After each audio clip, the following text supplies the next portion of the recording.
bits are just a stupid way to donate money. Well, bits aren't just a stupid way to donate money.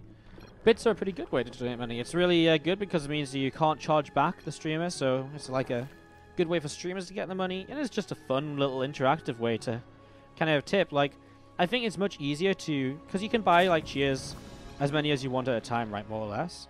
So you buy the bits from Twitch, and then, you know, if you just want to cheer like 20 cents or something, just tip 20 cents, be like, yeah, cool, yeah, enjoying the stream or something. You can do that. The streamer's gonna see it because it shows up in their dashboard and stuff, and it shows up in chat.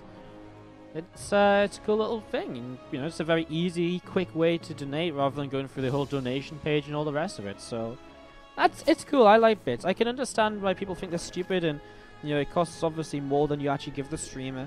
But you gotta remember, I mean, PayPal also take a cut of every donation too, so it's not exactly, it's not dreadful, it's not that much worse. I remember when we first discussed this, we went through the stats, and yes, it's still definitely better to donate if you're just interested in straight up giving money to the streamer. But I mean, the bits are fun, and it's a cool, different way to do things. If you just want to tip a little bit here or there, or you can take a bit of a large one. Schmig says he wants a white one, if he must. Well, you don't have to have a bauble, but I'd like it if you did, because I want to keep decorating my tree. So yes, you will. So I will add you to the tree as white. Now, I'm not sure how these how this is gonna go in terms of okay, the it sort of works. Yeah, it works. It works well enough. The pen works well enough on this ball. Alright, perfect. Alright, well, Snute bottom left has already started up with some very aggressive plays here. He's already got Zerglin speed on the way, and he's going to look to go super aggressive here. So we must jump into this right away. Sorry, I've been talking about so many other things, but Snute with the early gas pool, no hatchery, is being aggressive right from the get-go. He's already starting to break through the front. He's killed off the gateway here. Zealot is out and trying to still stay in the wall where it's choked up, of course. Mothership Core now pops as well. We'll come in and trying to help against some of these Zerglins. Will start to work his way against it. Link speed kicking in, and now these probes have to pull away from Harstem, as he has to try and defend this here early on, as these Zerglins going to keep on strolling in. I mean, there's now a Evo chamber up as well, so he can start dropping into the main if he needs to. As this wall just come back up over here, and Adept and the Zealot trying to fight against these, and actually the Adept Zealot combined will do quite a good job, and the Overcharge as well, pushing these Zerglings back up the ramp, and they're not going to be able to do too much more. There's a drop in Overlord coming in right now from Snute. As we'll see, Feelings will try and jump up in here and go in towards the main. So far, though, I think Harstem is actually defending this very nicely indeed. This has looked very good for him right now, as these Lings drop off. They're just going to get picked off kind of one at a time. It's not going to be brilliant, I guess. You're going to be seeing these couple of Zerglings working their way through the gateway here again. And Zergling's going to drop off once more, so Zergling's dropping off once more. We're going to be seeing these couple of Adepts cleaning up the Zerglings again. So a couple of Adepts cleaning up the Zerglings, and again, just doing little bits and pieces. We're going to be seeing these Adepts still just fighting in and pushing all those Zerglings away. This is a really solid hold from Harstem, honestly. I mean, you look at this, 26 workers to 15. He's in a great position now. He's in a really good position now. So this has been really good for him in these early stages. Like, I'm actually really just impressed by this hold straight up. Like, it's been really, really solid.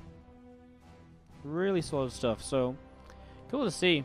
Sorry for the, really sorry for the, kind of the lack of commentary in the early stages. I was a bit distracted talking about other things. You can see Snute's follow-up right now. Bane and Nest coming down. Bane and Nest coming down, and we see more Zerglings continuing to come on up. And Zergling's going to continue over to the right-hand side. So Zergling's going to go over to the right-hand side and just going to be seeing, again, a couple of gateways coming up right now. Banes are going to be morphing in once again. So Banes will morph in here shortly. The Oracle is coming in from Harstem on the Stargate. That's going to help a lot, actually, against Ling Bane. I mean, Oracles obviously can't be attacked by Ling Bane, and they kill off Zerglings pretty fast as well. So as Snute tries to go for this Bane burst, it's his basically last-ditch attempt. Harstem has no idea about it. I mean, he's starting up a third Nexus. Obviously not ideal, but I still feel as though he kind of has enough to kind of make it through. He's got enough pylons to keep powering these gates. They shouldn't all go down, unless there's a complete disaster. Here we go, up the ramp. I mean, Wolfgate's not done just yet, as these first Banes do burst through, and he's going to go straight onto that next pylon. Overcharge comes down, and Zerglings break into the mineral line. And well, Harstem, he's got this Oracle to help out, as we mentioned before. The gates are going to be unpowered. He gets 2 Adepts warped in. Is it going to be enough? Actually, Snute might be able to make this happen still. Another Baneling comes in, crashes into some of these probes. He's actually got 2 Adepts on the high ground as well. Well, that will help, of course. Oracle now out of energy, though. Everything on the low ground unpowered. And Harstem, is he going to end up dying to this? Well, you see this couple more depths going down. Zerglings will stream on in towards the minimum line. He still needs to kill 12 more workers to even up the game. It's a lot to do still for Snute. Another overcharge will help defend. Pylon's coming up again. That just means Snute has to bane and bust through this once more, and that is going to be much slower than anything he can really afford to do, I think. Harstem can warp in now once again. He's got another Oracle on the way up, and I think this is going to be the hold we needed from Snute to kind of keep, from Harstem, sorry, to just close out what was an early advantage for him in these in the early stages of this. Zerglings coming in. We're going to be seeing them surrounding this one pylon over here. We're going to see a couple of Banes continue to take a little bit more damage as they try and burst through once again, but they won't even make it all the way through.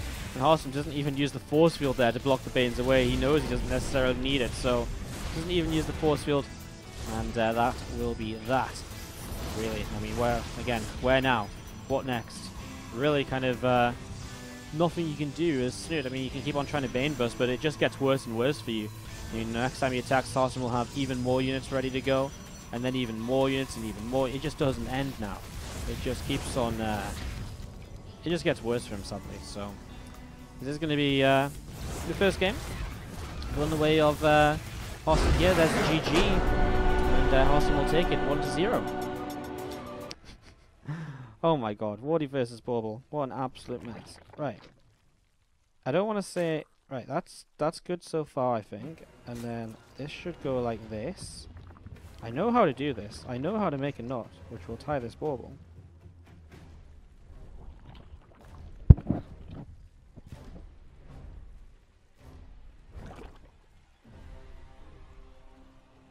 Is that it? Yes! Ish. It is indeed the messiest Bauble string I've ever seen, but... No! It's broken. Is it broken? It's broken. Okay. We're going to have Wardy versus Bauble after this. I'm going to have to figure that out later. I'm going to have to pre-string these tonight or something. Because this is a mess. This is a mess, guys. I'm sorry. Let's introduce the players. Top left-hand side of the map. This time it is a hatch gas pool from him. He's 1-0 down in the best of 3.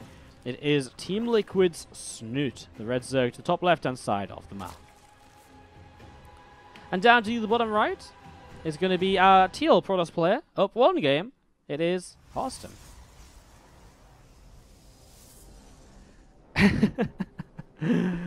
Oh god, what a mess.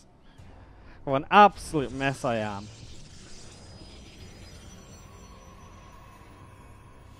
I don't have glue. The problem is I just can't make it work. I know the game started. Guys, I'm not going to miss the game. I know I talked over the first 2 minutes, but this time I actually checked and it was Hatch Gas Pool. Guys, yeah, chill out. I'm not going to forget to show you guys the game. You guys about the game. Yeah, it's all about Wardy versus Bauble, man. Wardy versus Bauble or nothing.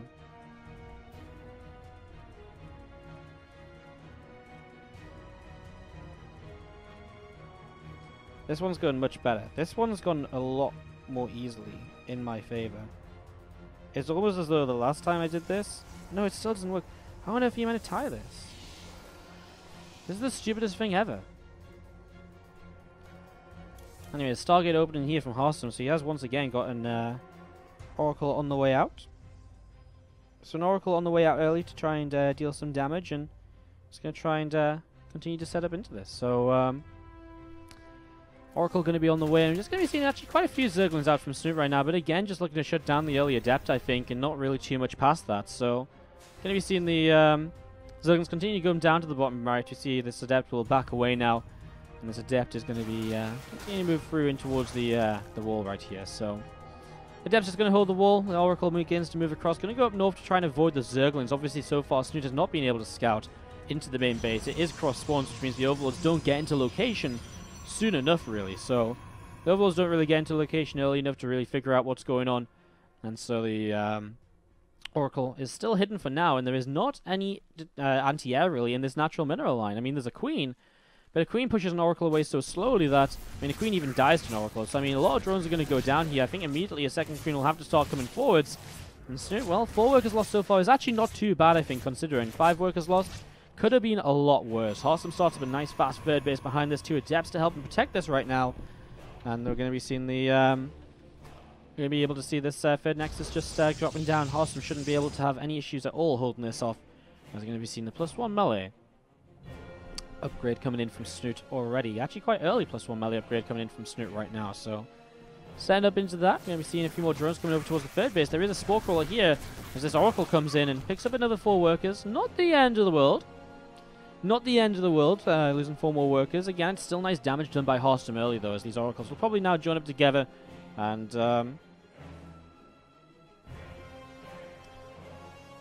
yeah, you guys can just, yeah, we're just going to see these Oracles join up together and sort of go from there.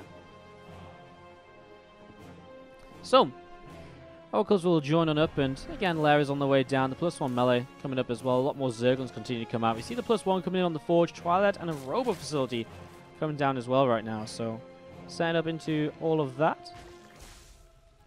And just very standard stuff, basically, after a Stargate to get into everything else you might need for the mid-game.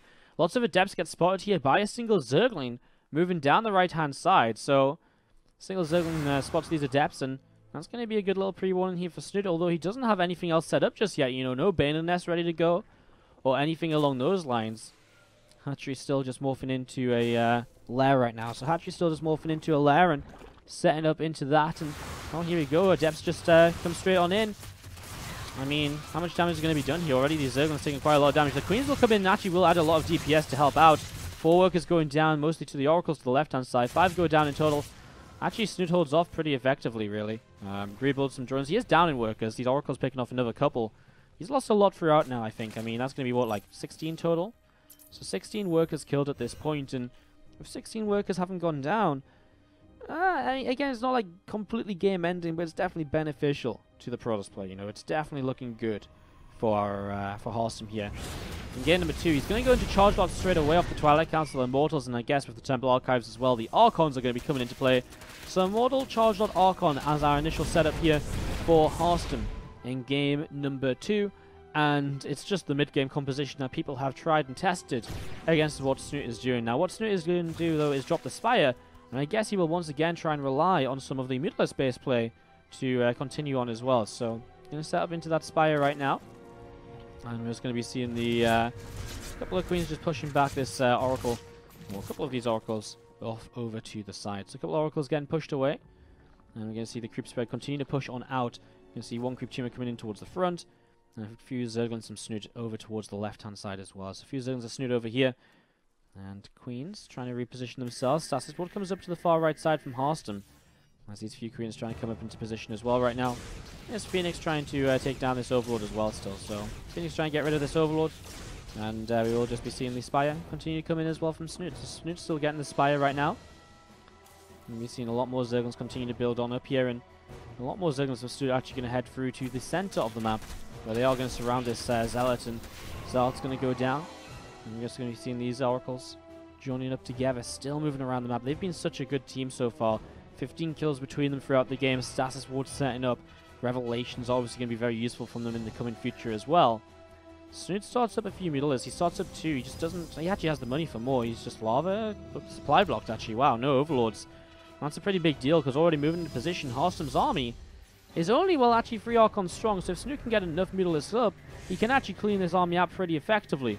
So the question is, can he get rid of those couple Archons? Well, 40 Banelings is going to come down now instead of these Mutalists. So he's going to make 40 Banes instead, and Snute, can he hold off against this? His third base already under attack by a few of these Zealots. The army in position now. A few more Banes. I mean, he's went for all the Banes still to finish morphing in. Here we go. Rolling on forwards. The Archons are splitting up a little bit already, though, as the Banes crash on through. Is there going to be enough? Well, Archons continue to take quite a bit of damage. The Zealots continue to go down as well. The Zerglings will stream on in after this. And Snute is starting to take a supply lead. He's starting to clean this up. A couple Mutants in the sky will help out. Stasis Ward comes down, and now it does connect onto a few of those Lings and Banes. So a few of those Lings and Banes getting caught in this. The Mutants are going to go down. But I think the Zerglings here are going to be more or less enough just about to clean up the rest of this. Harstem does not have too much left over. He's just going to be able to keep his Queen alive. Another Stasis Ward to the left is going to catch another Queen now. 3 Queens, actually. Oh, wow. Well, that's actually quite a lot lost just then. Another round of Archons. Well, a couple more Archons coming in. Snute will need more Banelings to deal with this next wave of attack as he gets set up and ready to go. The +2 melee being ready obviously is a big help to Snute at this point of the game. Zealot's Immortal and a couple of Archons moving on forwards here. We're just going to be seeing these Queens getting surrounded already. These Queens going to be dropping down. Bane's rolling on forwards, and, well, again, what can they connect in on? Going to be going for the combo of an Immortal and an Archon to the top, and another Stasis Ward. There's been so many of these There's just so much energy on those Oracles because he kept both of them alive from the very start of the game. And now this third hatchery is in a lot of trouble, and Snute is going to start losing this here. So this goes down. Actually, that's actually the fourth base, my bad. So fourth base goes down. Either way, it's a hatchery that falls. He's going to get rid of this Warp Prism now with a few more Mutalisks coming in. Extra Archons, though, definitely going to be a big help to the anti-Mutalisk cause. And Snute is just in so much trouble now. He's down by about 30 supply. Mutants are going to turn around once again, try and chase down these few Zealots. A few more Lings and Banes moving in towards the center of the map now also, to keep on seeing what is happening. As everyone's coming in to surround, these two Zealots go down instantly. And Harstem is on the verge of taking a 2-0 over Snute, which will keep his hopes of moving through this group alive. Could create a bit of an interesting tiebreaker here if Harstem then went on to 2-0 Billowy as well. It would be a 3-way tie between Snute, Gumiho, and Billowy. And I believe those tiebreakers we decided were going to be played on a Friday before the playoffs. So that's what we're sort of looking at right now. You're going to see a few more Banes morphing into the right-hand side of this. Setting up, getting ready to go. So a few more Banes morphing in, and here he goes. Zergling's moving forwards, Banes moving forwards as well. What can they connect on? The Zealots being kept in the back until the Banes have been used up or have been killed off. And it's to great effect as well. As that said, though, I mean, the Mutants are beginning to clean up the Archons here. So Snute is beginning to clean this up. Stalkers will warp in behind this. I mean, +2 weapons will get rid of these Mutants nice and quickly. There's another Archon as well. The Mutants are not going to be enough right now. There's the GG well played. Harstem takes the 2-0. And he has taken down Snute here in this best of 3.